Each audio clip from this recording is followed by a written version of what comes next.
Well, this text is a doozy, isn't it? Last week, Andrew preached on the verses that come right before this text and talked about the extravagant banquet that God lays out for us and how we all have an invitation and all are accepted without exception. That accepted without exception Jesus is the Jesus that inspired our tagline at Calvary, open to all, closed to none. So who the heck is this Jesus? I don't know about you, but this Jesus doesn't inspire me. He makes me want to run away from him, not to him. What provokes Jesus to say things that purposefully exclude people from becoming his followers rather than include them? Why is he being so strict with his standards, so definite in his definition of discipleship?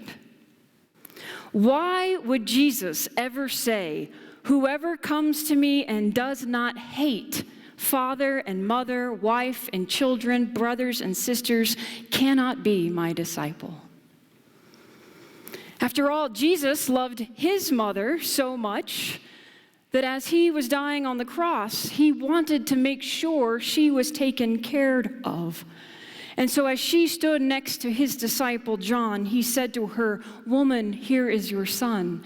And he said to John, "Here is your mother." And from that hour, the disciple took her into his own home. Jesus didn't hate his mother, so why should we? And why would Jesus say, "Whoever comes to me and does not hate life itself cannot be my disciple"? After all, Jesus' first miracle was all about being the life of the party, turning water into wine at the wedding at Cana. Jesus gave the Samaritan woman at the well living water so that she would not thirst again. And Jesus healed a man on the Sabbath so that he could re-enter life in the community. And to top it off, Jesus said, "I came that they may have life and have it abundantly." Jesus did not hate life, so why should we? And why would Jesus ever say, "Whoever does not carry the cross and follow me cannot be my disciple"? Jesus himself extends this invitation to us. "Come to me, all you who are weary and are carrying heavy burdens, and I will give you rest. Learn from me, for my yoke is easy and my burden is light." Now, yes, Jesus carried his own cross, but he did not wish crucifixion on anyone, saying to the men inflicting this pain on them, "Father, forgive them, for they do not know what they are doing." And why would Jesus ever say, "None of you can become my disciples if you do not give up all your possessions"?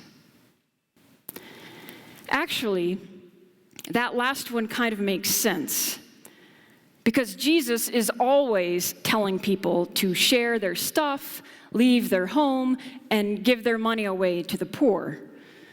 The sell your possessions Jesus is a Jesus that we probably recognize, even if we don't like him.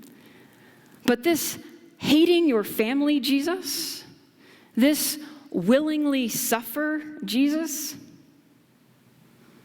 what are these Jesuses doing in our Bible? After hearing these 4 stipulations to discipleship, who's feeling good about following Jesus now? I mean, most of us drove one of our possessions to church today.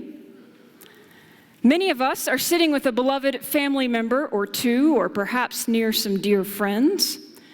I know you're sitting on new, comfy, plush pews, so you're not suffering with the cross of uncomfortable seating. And after worship today, some of us will return to situations of suffering, but many of us will be off to enjoy the rest and recreation of our long Labor Day weekend, living life to its fullest. We're not really doing any of these 4 stipulations for discipleship that well, are we? But we are Christian, aren't we? I mean, what does this text have to say to us? It doesn't really seem to apply to our times. Jesus must have been addressing some other issues that these people were dealing with, but he wasn't talking about our issues. I mean, we're doing good just to show up here on Sunday morning of Labor Day weekend. Showing up to church is faithful discipleship, right? Well, no. Actually, that's not right. And I hate to be the one to break it to you, especially as your pastor who really wants you to show up for church on Sundays. But going to church is not actually following Jesus. Going to church is simply how we are strengthened and challenged, encouraged, how we are taught and reminded about how to follow Jesus in every other moment of our lives. As much as we wish it were the case, being a member of Calvary does not make us a disciple of Jesus. But we love our church, we say. Yes, we love our church with great devotion and fervor. The question is, do we love with greater devotion and fervor the Lord for whom our church exists? I mean, really love him. Not the idea of him or the programs that we gather around in his name, but do we really love Jesus? Do we even know what that means or what that entails? Are we really committed to listening to him and applying his radical, upside-down, life-altering teachings to our lives? This is precisely the point that Jesus is trying to make. There was no Calvary Baptist Church of Denver yet in Jesus' day, but there were a ton of people crowding around him and traveling with him. People were jumping on the Jesus bandwagon left and right. And Jesus was feeling their clamor and their excitement, but not their commitment. Verse 25 sets the context for us. Now large crowds were traveling with him. Now it's one thing to flock to Jesus in mass numbers, and people were doing just that. They flocked to Jesus because they heard he was a healer, and maybe they had an ailment that needed healing. They flocked to Jesus because they heard he was doing unheard of things like forgiving sins and challenging authority. And they were curious, who is this guy? They flocked to Jesus because I'm sure he was an inspirational speaker and because he seemed to care for people in a way that no one ever had before. We get the sense in this passage that all of a sudden, with the crowds surrounding Jesus and pressing in all around him, he knew that he had developed quite the fan base. But these fans had no idea what it actually meant to be his follower. Being a bandwagon fan is very different than being a devoted disciple. Just think about sports. There are fans who get excited when a team is winning, and they get in on all the hype, but the minute the team loses, then they ditch them and they're on to the next winning team. Then there are those fans that remain loyal and devoted through thick and thin, enduring loss after loss and holding out hope that the impossible is possible, never abandoning their team. I am a textbook example of your typical jump on the winning team's bandwagon sports fan. I get really into a team, especially if I'm living in their city, and I buy their shirts. I may even go to a game. I certainly watch all the games on TV, and I've done this my whole life. In 4th and 5th grade, I started playing basketball, and because I was playing basketball, I started watching basketball on TV. And the Chicago Bulls completely were my team. I watched almost every single game of their first three-peat in 91, 92, and 93. Michael Jordan, Scottie Pippen, B.J. Armstrong, Horace Grant. I mean, those were my guys. Back then, that is. I can't tell you the last time I watched a Bulls game. Now, the same thing happened with the Dallas Cowboys when they were winning Super Bowls. I mean, I was all about them in 92 and 93. Troy Aikman and Emmitt Smith and Michael Irvin. They weren't the Tom Landry, Tony Dorsett days, but for better or worse, they were a pretty good team in the 90s. And being a Cowboys fan was fun. Everyone in Texas was doing it. But then Dallas got a hockey team. In 1993, when I was 13, the Minnesota North Stars relocated to Dallas and became the Dallas Stars. I had never watched a hockey game in my life. But I was in high school and all my friends were watching the games, and so I got hooked on Mike Modano and Darian Hatcher, Brett Hull and Ed Belfour, the great goalie. I followed every game and was wearing my Lucky Stars t-shirt when they won the Stanley Cup in 98, 99. And then, of course, I moved to Boston. And you can't live in Boston without being a Red Sox fan. I mean, you can, but it's just not smart, right? It'd be like living in Denver and not being a Broncos fan. You just don't do it. But it was my first year in divinity school, and the Red Sox won the World Series. This was 2004. Grown men were crying in the streets about the curse of the Bambino being broken. My Harvard professors canceled classes the week of the World Series. I kid you not, because we all were singularly devoted to Manny Ramirez and Pedro Martinez and Derek Lowe and Curt Schilling, Johnny Damon. I mean, I really jumped on the Red Sox bandwagon. And I hate to say it, but you probably guessed it. While I will never give up a chance to go to Fenway Park, and I'll never get rid of my Red Sox cap, do I follow them today or watch any of their games on TV? No.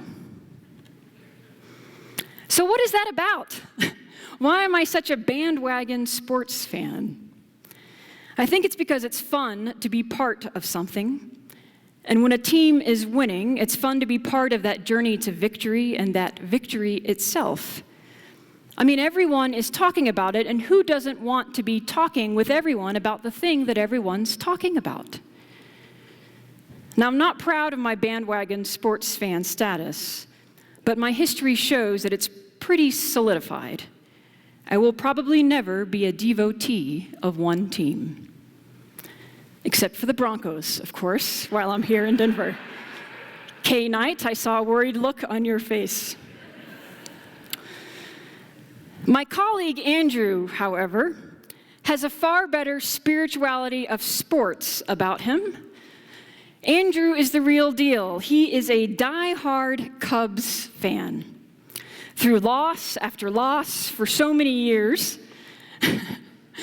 And now this year, as they are the best team, Andrew tells me, in Major League Baseball, regardless of whether they're winning or losing, Andrew is all about the Chicago Cubs. He's even so devoted that he will wear Cubs gear to a Colorado Rockies game here in Denver. He doesn't care what people think. He just loves the Cubs, and he doesn't care if they win or lose. I mean, he cares if they win or lose, but it doesn't change your loyalty or devotion to them. He's more than a fan. You're a follower.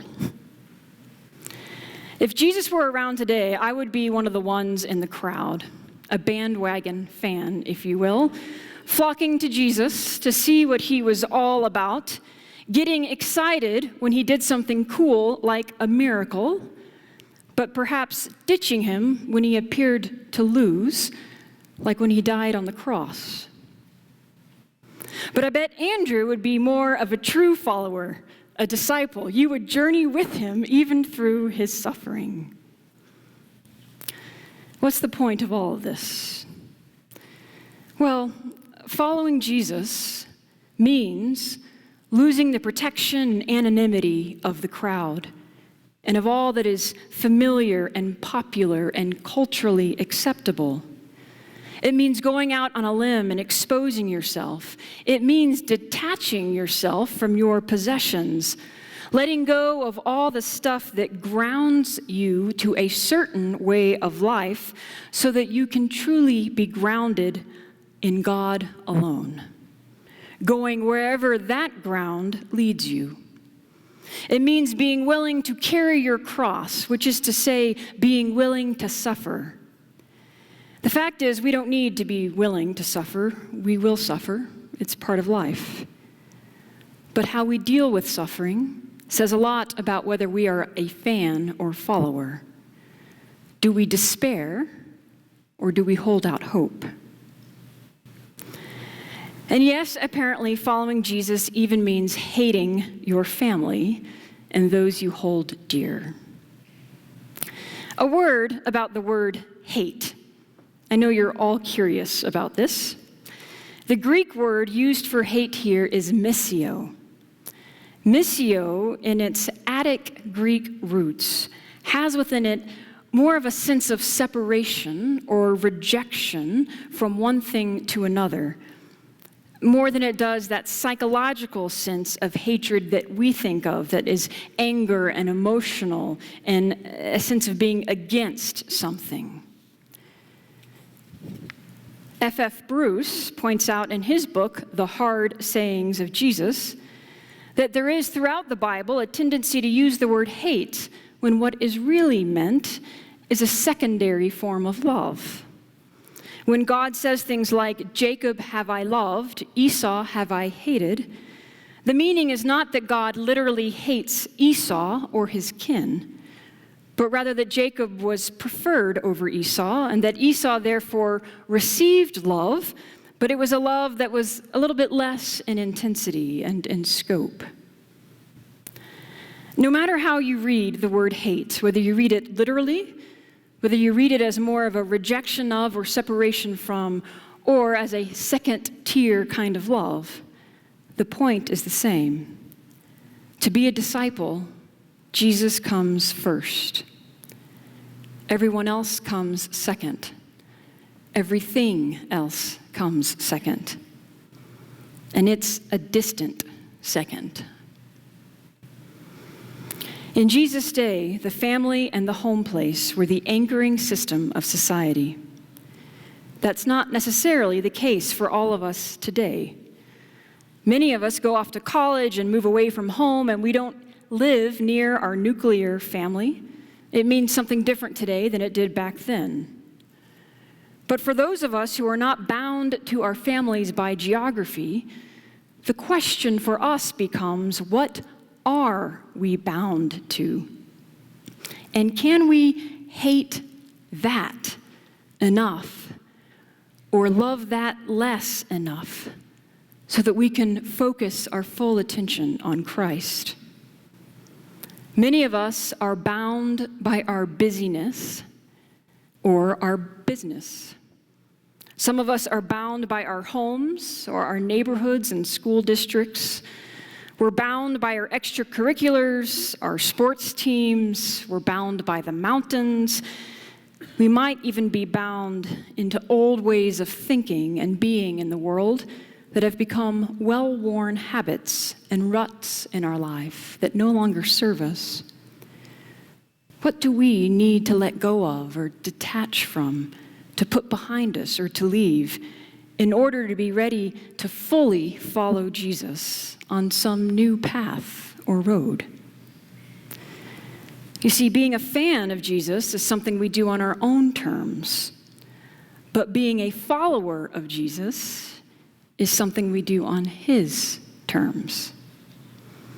And he's actually quite reasonable about this.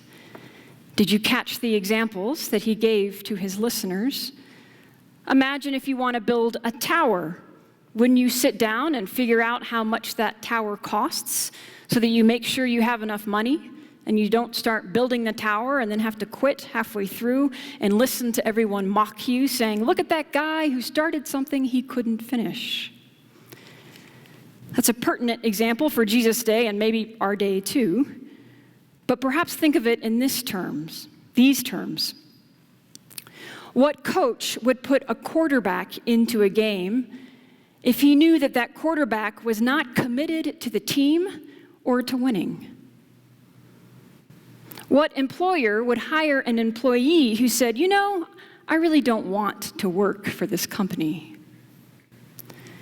What patient would choose a doctor that said, I'm going to start your surgery this morning, but I'm not sure if I'll finish it. I actually may not get to what I need to fix. You may be left lying on the surgical table. What children's choir would accept a student into the choir who said, I don't want to sing all the time, just whenever I feel like it. So I'll come to whatever rehearsals and performances that I want. And what person would say yes to their partner when they propose if they said, who knows what the future holds, but let's get married. We're in love. We don't have to worry about the whole commitment thing. If something better comes along, these probably seem like crazy scenarios because we live in a world of commitment and high expectations, do we not? Faith is no different. Church is no different. Jesus is no different. What makes us think that we can just say, yeah, I want to follow Jesus, but only when I feel like it, and I don't really want to change my life to follow him? It's absurd, because we don't treat anyone else in our life this way or anything else in our life this way. Now, the difference is when we mess up, when we get lazy, when we go our own way instead of Jesus' way, we're always welcomed back to keep trying again and again. We may get cut from a football team, fired from a job. We may opt not to have surgery with that doctor, or we may not get chosen for the choir or say yes to that proposal, and that is that. But with Jesus, we can always try again. We can't let the grace of an eternity of second chances keep us from the commitment and sacrifice it takes to become a disciple.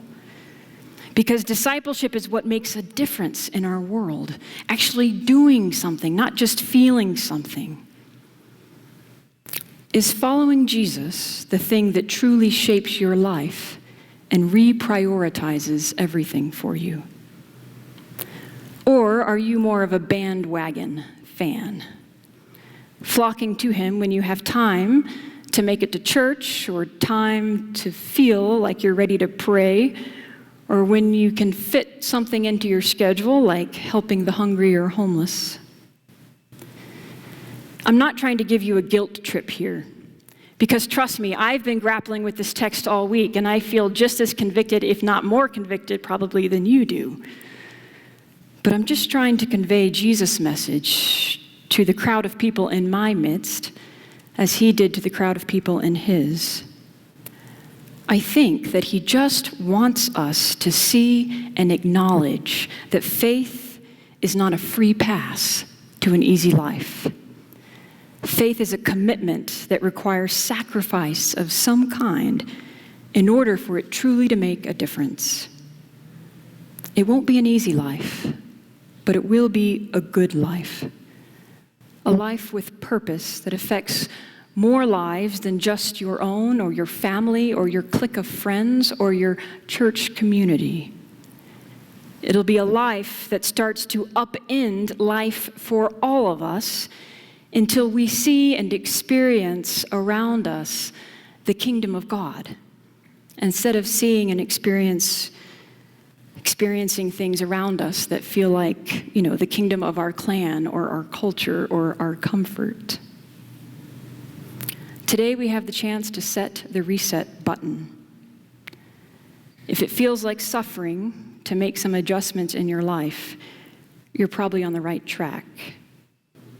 The freer we are from the things that we think are so important in life, the more we are free to find the life that really is life in Christ. The life that leads us away from what we know into what we have yet to learn. The life that leads us away from the path that is well worn by our habits into the path that lays unearthed with possibilities and promise. The life that leads us beyond our current relationships to new ones that will teach us something about God that we would not have otherwise known. We can either be a fan of Jesus or we can be a follower. With the bread and cup before us, it's a great time to jump off the bandwagon and begin again. Amen.